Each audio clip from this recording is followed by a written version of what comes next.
देखेंगे कि भगवान श्री कृष्ण श्री राधा के प्रेम में किस तरह से विरह में एकदम सराबोर पूरी तरह से विरह उन्होंने प्रदर्शित किया। अभी तक हमने ज्यादातर जो विरह देखा राधा रानी का देखा कि राधा रानी मान करती हैं और फिर कृष्ण के विरह में कितनी तड़फ तड़फ जाती हैं। तो लेकिन आज हम क्या देखेंगे कि श्री कृष्ण भी राधा रानी के विरह में बहुत कातर हो जाते हैं और इतने कातर हो जाते हैं कि उनके आंसू बहते हैं वहां पर बहुत, और एक कुंड भी तैयार हो जाता है। जिस प्रकार प्रेम सरोवर के बारे में आपने सुना होगा कि प्रेम सरोवर राधा और कृष्ण दोनों के आंसुओं से मिलकर बना है और इसीलिए उसको प्रेम सरोवर कहा जाता है। और ठीक इसी प्रकार से ये जो बिछुआ कुंड है, तो नाम शायद आपने पहले सुना भी होगा, जो स्त्रियां चरणों में जो राधा रानी बिछुए पहनती हैं उंगलियों में, चरण की उंगलियों में, उस बिछुए का वहां पर लीला है वहां पर इस तरह से। तो एक बार बताते हैं कि राधा रानी मान करके अपनी कुंज में बैठी थी और इतना गहरा मान लिया था कि उन्होंने सखियों से बोला कि अगर यहाँ पर कृष्ण आ जाए तो उसको भगा देना यहाँ से, मैं नहीं उससे मिलूंगी। वो कहती है शठ्यो अहम न वेख्यो पुनराभिमान धन्या, मैं तो उस शठ का मुख भी देखना नहीं चाहती, वो शठ इतना लंपट है, मैं नहीं चाहती कि वो मेरे पास आए। और कुछ सखियों को द्वार पर खड़ा कर दिया। अब जब द्वार पर वो सारी सखियां, एक दो सखियां खड़ी हो गई कि अगर कृष्ण आएंगे तो आज उनको हम अंदर नहीं आने देंगे। तो जैसे ही वहां पर कृष्ण आते, उन्हें नहीं मालूम था कि मेरे लिए ये सारी प्लानिंग चल रही है, तो कृष्ण वहां पर आते हैं और आकर के कहते हैं कि मुझे अंदर जाने दो। सखिया कहती नहीं नहीं शठ, तू यहीं खड़ा रह, तू नहीं जाएगा। बोले शठ क्यों बोल रही हो? अरे हमारी राधा रानी ने बोला है कि तुम शठ हो, लंपट हो, हम तुम्हारे साथ, हम तुम्हें अंदर नहीं जाने देंगे। और आज श्री राधा रानी स्वामी ने बहुत मान किया है, वो तुम्हारे मुखारविंद देखना नहीं चाहती हैं। तो कृष्ण बोले अरे, तो इतने में अंदर से राधा जी की आवाज आती है, कहती है सखियों द्वार पर कौन आया है? कहती है कि अरे तुम कौन हो, क्यों आए हो यहाँ पर? तो कृष्ण यहाँ पर बोलते हैं कि मैं विदु। तो एक सखी बोलती है देखो विदु यहाँ पर आए हैं। तो राधा रानी ने विदु का अर्थ लगाया चंद्रमा। बोली अरे अगर चंद्रमा है तो यहाँ क्यों आए हो? जाओ आकाश में रहो, आकाश में चंद्रमा का स्थान है। तो कृष्ण बड़े इस बात पे निराश हो जाते हैं, फिर बोलते हैं अरे आकाश में थोड़ी ना जाऊंगा मैं। तो कहती है, दूसरी सखी पूछती है अच्छा जल्दी दूसरा ना बताओ अपना कोई ठीक से। तो कृष्ण कहते हैं उन राधे से बोलो नायक आया हूं, मैं तुम्हारा नायक हूं, मैं यहाँ पर उपस्थित हुआ हूं। तो अब यहाँ पर नायक का एक अर्थ होता है कि जो मोतियों का हार होता है उसके बीच में जो बड़ा सा मोती होता है उसको भी नायक बोला जाता है। तो राधा रानी कहती हैं अगर नायक हो तो यहाँ क्या कर रहे हो? जाओ जहां मोतियों के हार हैं, जाओ उनके बीच में जाकर के सज जाओ और वहीं पर रहो, हमारे पास तुम्हारा कोई काम नहीं है। तो फिर निराश हो जाते हैं कृष्ण। फिर कुछ मिनट रुकते हैं और फिर बोलते हैं अच्छा सखियों राधे को बोलो मैं माधव हूं, माधव यहाँ पर आया हूं। तो अब राधा रानी वहां पर अर्थ लगाती हैं कि लक्ष्मीपति नारायण, लक्ष्मी माधव, यानी कि जो लक्ष्मी के पति हैं वो नारायण है। तो यहाँ क्यों आए हो? जाओ वैकुंठ में रहो। जबकि सभी लक्ष्मियों के ऊपर श्री लक्ष्मी, बड़ी लक्ष्मी, ऊपर कौन है? राधा रानी। लेकिन फिर भी यहाँ पर कृष्ण से ना मिलने का बहाना करके, क्योंकि मान किया हुआ है, तो वो बोलती है कि जाओ जाओ वैकुंठ में रहो, हमारे यहाँ पे ब्रज में इस कुंज में किसी नारायण का काम यहाँ पर नहीं है, तो आप जाओ यहाँ से। अब जो कृष्ण थे वो इतना निराश हो गए क्योंकि सखियों ने उन्हें एक कदम भी आज अंदर नहीं रखने दिया कुंज में। तो वहां से वो निकले और बाहर आए और थोड़ी दूर में ही आकर गिरिराज जी की तलैटी में वहां आकर बैठ गए। और अब कैसे कृष्ण बोल गए हैं राधा विरही माधव।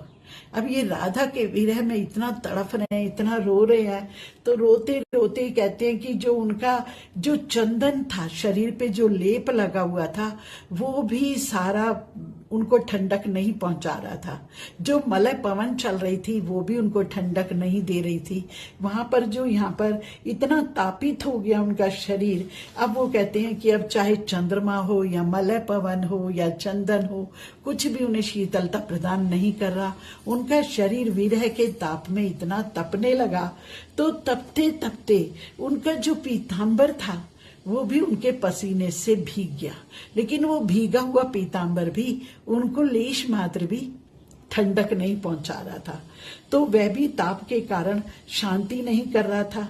तो इस प्रकार उन्होंने देखा कृष्ण ने, तो वहां एक कुंड था, उसके पास ही बैठ करके वो बहुत विलाप करने लगे, राधे राधे नाम जाप कर रहे हैं। और एक तरह से हर तरफ जहां भी देखते हैं उन्हें लगता है कि राधा कहीं से आ जाए। उनका ये विरह वास्तव में देखा जाए तो जो और वहां के जो और हिरन थे और लताएं थी वो सब देखकर भी बहुत तापित होने लगी कि अरे कृष्ण को कभी इस अवस्था में नहीं देखा, ये तो श्री राधा के बिना वास्तव में कृष्ण भी एक क्षण भी नहीं रह सकते। तो उनके उस ताप को देखकर कृष्ण वहां पर रोते रोते बहुत विरह कर रहे हैं, बहुत राधे राधे गा रहे, राधे मुझसे क्या गलती हुई, मैंने तो कोई गलती नहीं करी, ना जाने आज तुमने क्यों मान कर लिया है। इस तरह कह के कृष्ण बार बार विलाप करने लगे, उनकी आंखों से झरझर आंसू बहने लगे। और जैसे जैसे आंसू बहते जा रहे थे कृष्ण और विभल होकर वो कुंड उनका आंसुओं से ही लगभग भरता जा रहा था। तो जैसे ही कृष्ण इधर उधर देख रहे हैं तो जिधर देखते हैं उधर ही राधा नजर आती हैं। ये प्रेम का स्वभाव होता है। जहां प्रेम होता है ना तो संयोग में अपना प्रेमी एक ही जगह दिखाई देता है, लेकिन वियोग में तो हर जगह अपना प्रेमी दिखाई देता है। तो जिधर भी देखते हैं उधर राधा को ही देख रहे हैं। एक वृक्ष के ऊपर उन्होंने एक स्वर्ण लता को चढ़ते हुए देखा, तुरंत भागे, बोले अरे ये तो राधा है, ये बिल्कुल वही है। लेकिन जब वहां गए तो उतने में पास में जो सरोवर था एक और, उसमें हंस बोल रहे थे। हंसों की बोली सुन करके उन्हें लगा कि राधा के नूपुरों की खनक है, तो राधा के नूपुरों की खनक समझकर उधर दौड़े। वहां गए तो अब देख रहे हैं, जिधर देख रहे हैं उधर राधा, ऊपर देखते हैं तो राधा, नीचे देखते हैं तो राधा। ये प्रेम की परिपक्वता, प्रेम की परिपूर्णता है, क्योंकि अपना प्रेमी जब पास होता है ना तो एक ही रूप में होता है, लेकिन जब वियोग होता है तो कण कण में अपना प्रेमी दिखाई देता है। तो श्री कृष्ण वहां पर इतना वियोग में तापित हो गए, अब जिधर देखते हैं उधर उन्हें राधा ही राधा नजर आती हैं। कभी किसी वृक्ष का आलिंगन करते हैं, कभी किसी का आलिंगन करते हैं। हिरनी को देखा तो उसके नेत्रों को देखकर राधा रानी की याद आ गई, मेरी राधा के नेत्र भी तो ऐसे ही चंचल है।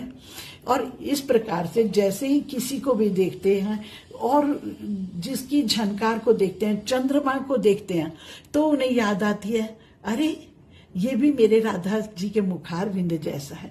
मोर को देखते हैं तो उसके पंखों को देखकर सोचते हैं ये मेरी राधा रानी के केश कलाप हैं। ऐसे मेरी राधा रानी जब अपने केशों को खोलती हैं तो लंबे लंबे केश उनके इतने सुंदर लहराते हैं, तो ये मयूर देखकर उन्हें राधा रानी की याद आ रही है, राधा के नूपुरों की याद आ रही है। हर जगह राधा का स्मरण करके मूर्छित हो जाते हैं। वहां पर जैसे मूर्छित होते हैं तो देखते हैं, उसके बाद जैसे तैसे करके थोड़ा उठते हैं तो देखते हैं चारों तरफ कदम्ब के वृक्ष हैं।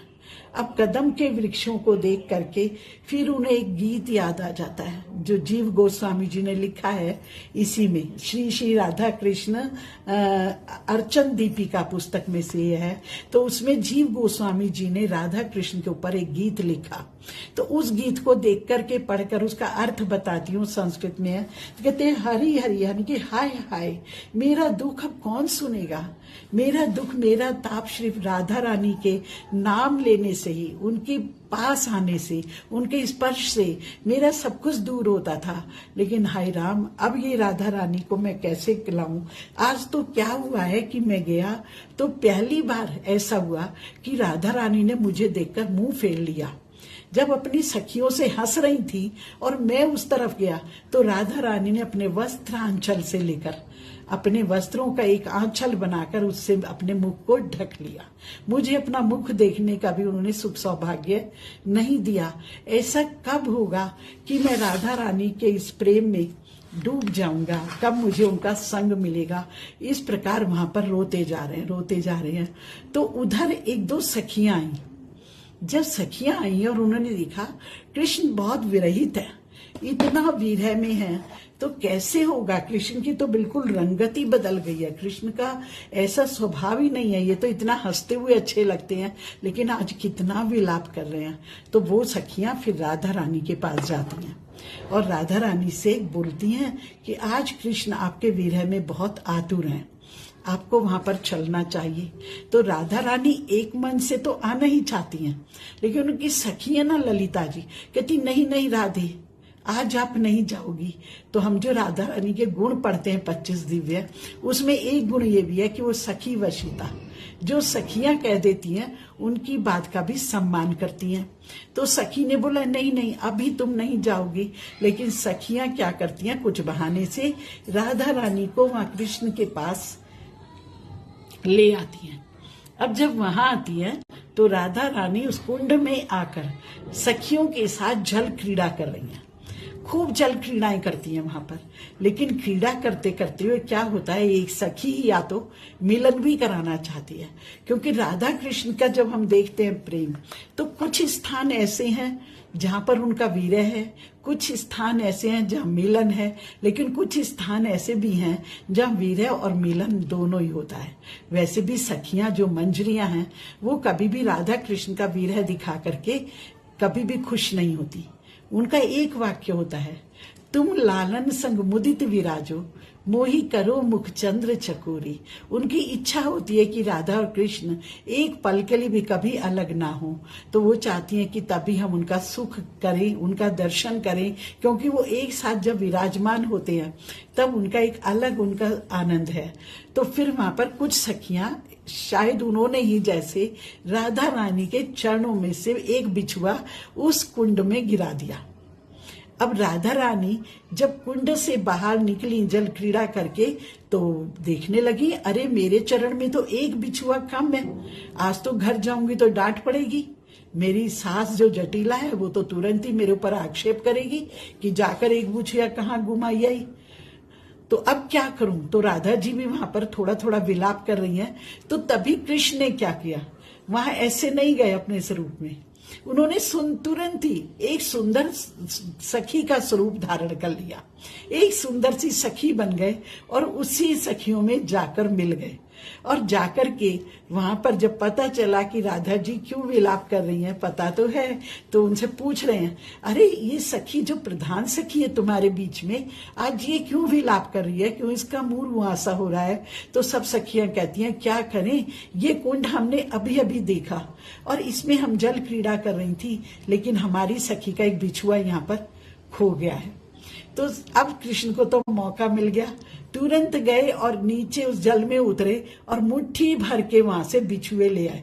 सारे एक जैसे बिछुए, मुट्ठी भर के खूब सारे बिछुए निकाल लाए और लाके राधा रानी को देकर बोलने लगे देखो देखो इनमें से चुन लो तुम्हारा कौन सा बिछुआ है, एक बिछुआ उठा लो इसमें से अपना। राधा रानी हैरान कि तो सारे एक जैसे लग रहे हैं, मैं कैसे छांटूं कि इसमें से मेरा बिछुआ कौन सा है। तो फिर सखियों को दिखाती हैं, तो सखियां कहती हैं देखो सखी ये सारे बिछुए एक जैसे हैं, तुम इसमें से एक लो और धारण कर लो। तो वही जो कृष्ण बने थे सखी बनकर, वो कहने लगे लाओ लाओ मैं धारण कराती हूँ। और कृष्ण ने लेकर के उसमें से एक बिछुआ निकाला और राधा रानी के चरणों में धारण कराने लगे। अब जैसे ही कृष्ण की उंगलियों का स्पर्श मिला, राधा रानी तो रोमांचित हो गई और एकदम मुस्कुराने लगी और बोले अरे मैंने पहचान लिया, तुम सखी नहीं हो, तुम तो मेरे कृष्ण हो। और वहां पर उनका मान टूट गया और वहां पर उन दोनों का मिलन हुआ और फिर सखियों ने उसी कुंड पर बिठाकर एक सिंहासन पर उन दोनों की वहां पर आरती उतारी और सबने मंगल गान किया। इस प्रकार हम देखते हैं कि कृष्ण राधा रानी के प्रेम में कुछ भी बनने के लिए तैयार हो जाते हैं। हरे कृष्णा। इस प्रकार हमने एक छोटी सी लीला का दर्शन किया। हरे कृष्णा।